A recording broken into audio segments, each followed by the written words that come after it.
Hey students, on this video I'm going to go over the questions for Unit 4, Unit 3, Unit 2, and Unit 1. Okay, so for Unit 4, we did have a booklet as well, and I believe whether you're regular or advanced, it's all in this booklet.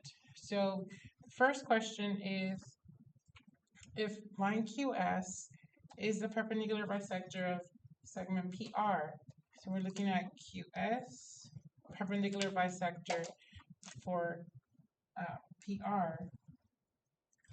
By telling you bisector is telling you that this is already two equal parts because it's cutting it in half.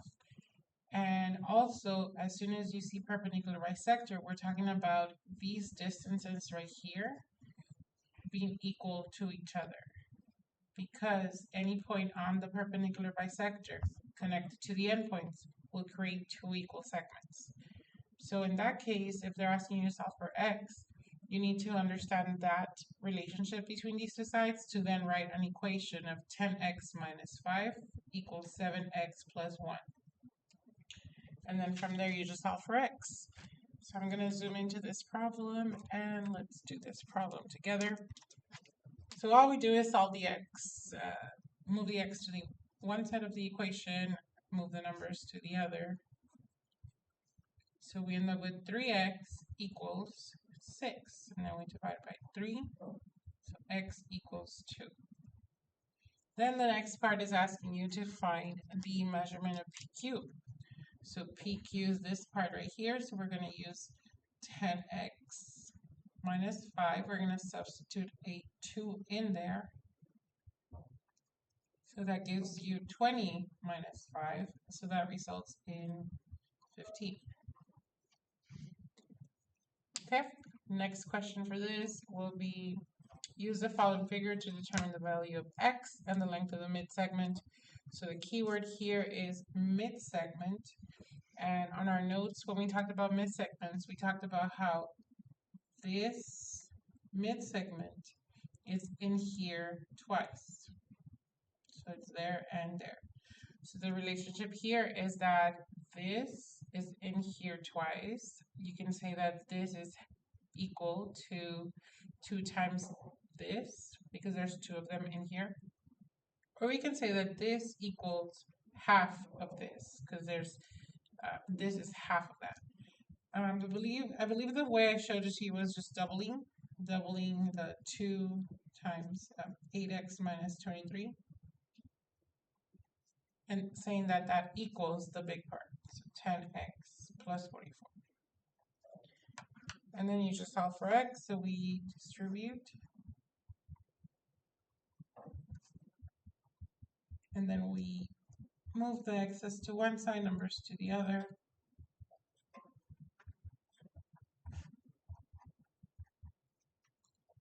So 6x equals 90.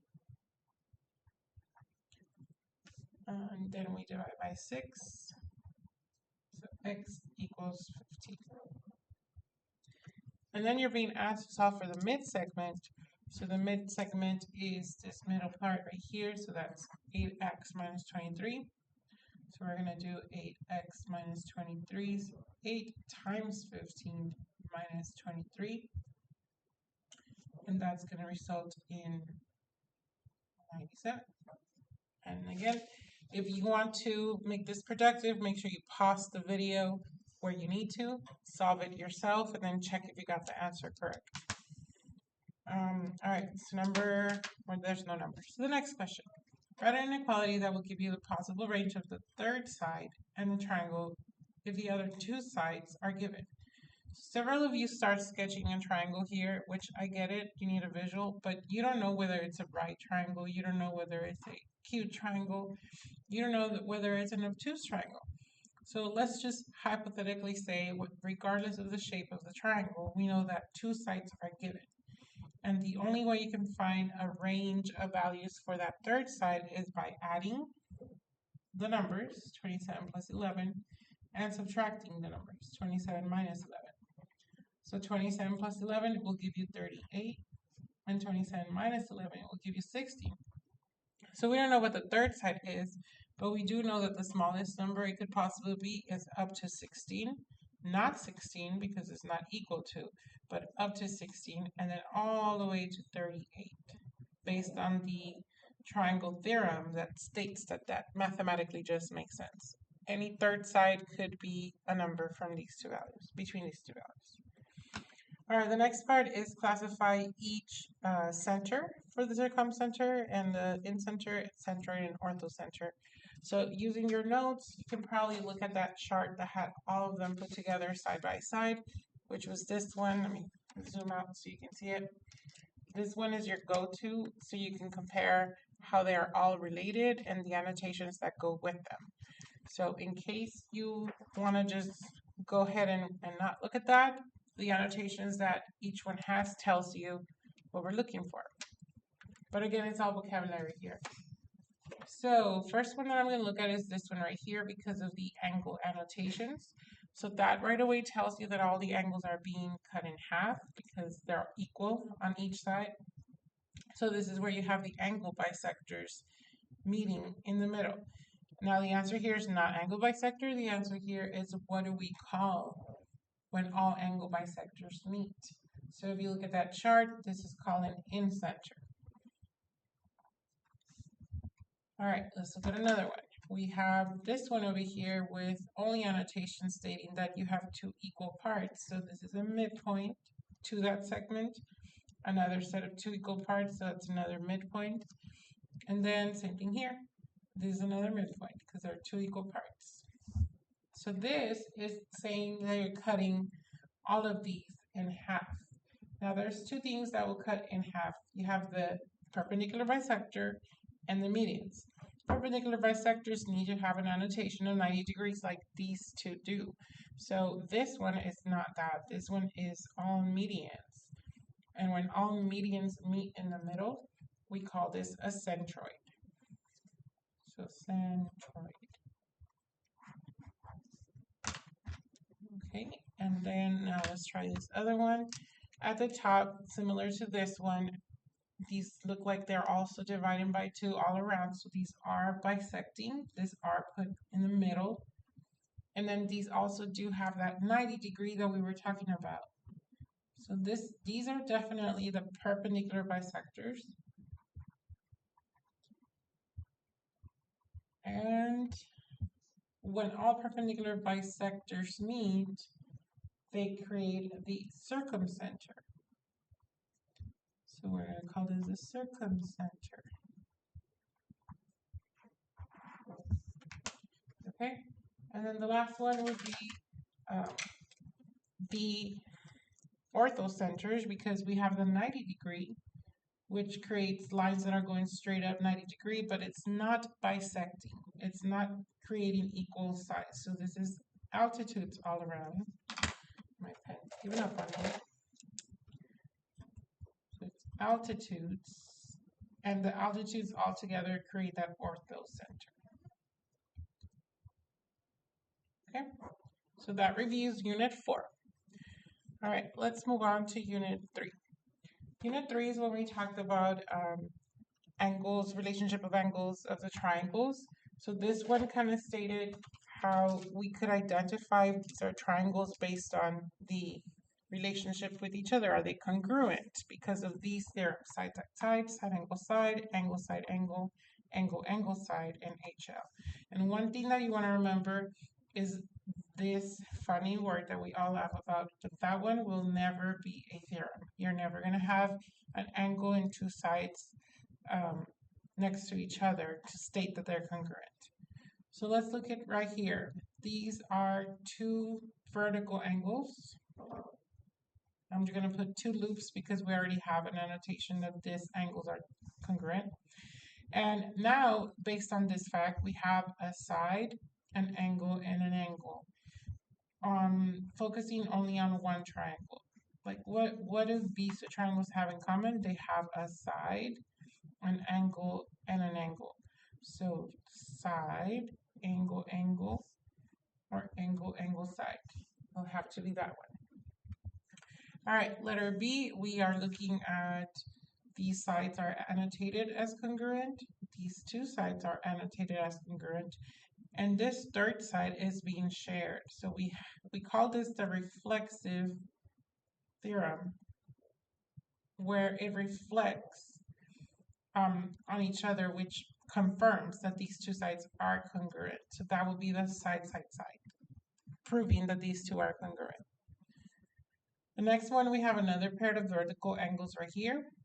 And notice that on this one, if we look at one triangle only, we can say that these two sides are being shared, this angle is being shared, and this other side is being shared. And not shared, but more like it's being proven that they're congruent.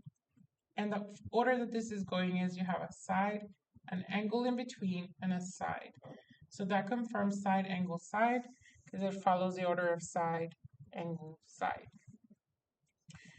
All right, another question for Unit 3 is these three angles being shown, and they're stated to be these expressions in 116. And we know that all three angles add up to 180. So now we're going to just write the statement of 3x minus 4, 116, and 6x minus 31, and we're going to solve for x. So we combine like terms, 3x plus 6x, that's 9x. And then we combine numbers, negative 4 plus 116 minus 31. Again, pause the video, do the math, and then come back and check if you did it correctly. So you should have gotten 81 when you add all those values. And then from there, you subtract 81 and you end up with 9x equals 99. So then that confirms that x is 11. After you find x, it's asking you to find the angle B and angle C, which is just you putting 11 in for x, or inside, substituting 11 inside x. So that confirms right here for 3 times 11 to be 33, 33 minus 4, that will equal 29 degrees. And then over here is 66, 6 times 11, 66, minus 31, that will give you 35 degrees. Okay, next question we have is just find the missing parts. So we have JI, and JI, this part is corresponding to XY according to the order JI, XY. So we can say that this is 16 meters. JH, which is this part, JH corresponding to WX, this part, so that's 15 meters. And then it's asking you for the measure of angle W. Angle W is the first letter, so angle H corresponds to that, WH. So 37 here, 37 there. And then we have angle J. Angle J corresponds to angle X, JX, so that's 114 degrees. And then last but not least, that angle I is similar to Y. Both of these don't have a measure, but you can calculate 180 degrees minus the two angles you already have. And then that should give you your third angle. So that will result in 29. Okay, let's look at the back. We have Unit 2. I believe I'm going to make another video for this, just to make this video short. So check out part 3 of the review.